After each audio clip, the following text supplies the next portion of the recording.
श्री स्वामी समर्थ. आपल्या सर्वांना माहितीये, येत्या मंगळवारी म्हणजे 6 जानेवारी 2026 ला वर्षाची पहिली अंगारकी संकष्टी चतुर्थी आहे. खूप छान संयोग आहे, पहिला असं मंगळवार आणि अंगारकी संकष्टी चतुर्थी. ज्यांना वर्षाच्या 12 संकष्टी चतुर्थी धरायला जमत नाही त्यांनी ही अंगारकी संकष्टी चतुर्थी नक्की धरावी म्हणेल मी. लहानांपासून मोठ्यापर्यंत सगळ्यांनी धरावी. फळहार घ्यापर्यंत उपाशी राहू नका, पण उपवास नक्की करा. ह्या दिवशी आपल्याला गणपतीची पंचोपचार पूजा करायची. ती कशी? तर सर्वप्रथम सकाळी आपल्याला 10 वाजेपर्यंत तुम्ही कधीही करा.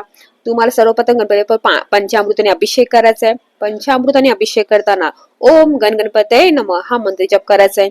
नंतर पाण्याने अभिषेक करताना तुम्हाला गणपती अथर्वशीर्ष म्हणायचे. तुम्हाला अथर्वशीर्ष ज्यांना जमत नाही त्यांनी गणपती स्तोत्र म्हणून अभिषेक केला तरी चालेल. आखड्याला तुम्हाला गणपती स्तोत्र म्हणायचंय. आणि नंतर जे तीर्थ आहे ते तुम्हाला सगळ्यांनी घरातल्या सगळ्यांनी प्यायचं आहे. त्यांनी सगळ्यांची तल्लख बुद्धी होते, लक्षात ठेवा. त्यामुळे सगळं तीर्थ सगळ्यांनी प्यायचं आहे, पंचामृत सुद्धा आणि पाण्याचं तीर्थ सुद्धा. नंतर गणपती बाप्पाला हळद कुंकू अक्षदा व्हायच्या आहेत, त्यांना त्याच्या जागेवर ठेवायचंय. त्यांना तुम्हाला गुळ खोबऱ्याचा नैवेद्य दाखवायचा आहे. दुर्वा, तुम्हाला लालफुल जास्वंदी ह्याचं दाखवा, त्यांना खूप प्रिय आहे.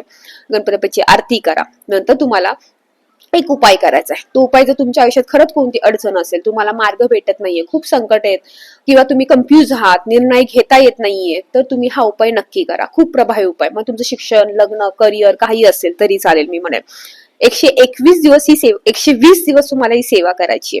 ती सेवा कोणती? तर तुम्हाला काय करायचंय, 121 वेळा हा मंत्र जप रोज काउंट करायचा आहे 120 दिवसासाठी. मंत्र आहे मंगलमूर्ती विघ्नहरा दूरनाशना कृपा करा. पण सर्वप्रथम तुम्हाला मंगळवारी गणपतीच्या मंदिरात जायचंय. जाताना तुम्हाला एक नारळ, गुळ, 2 विड्याची पानं, एक सुपारी, एक डाळिंब, लाल जास्वंदीचं फूल आणि दुर्वा घेऊन जायचे. हे सगळं घेऊन जायचे. तुमची जी काही इच्छा आहे, संकल्प, तुमची जी काही इच्छा आहे ती तुम्हाला गणपती बाप्पाला सांगायची आहे आणि ते सर्व सामान तुम्हाला गणपती बाप्पाला अर्पण करायचे. त्यातलं घरी काही आणायचं नाही तुम्हाला, म्हणजे हा आपला संकल्प झाला.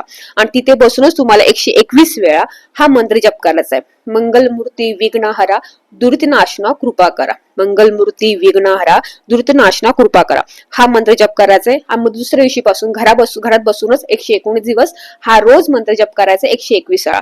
मासिक धर्म आला 5 दिवस स्किप झाले तरी चालेल, पण तुम्हाला विटाळ सुतक आलं 15 दिवस अडचण असेल तर तुम्ही पुढच्या संकष्टीपासून हा उपाय परत सुरू करू शकता.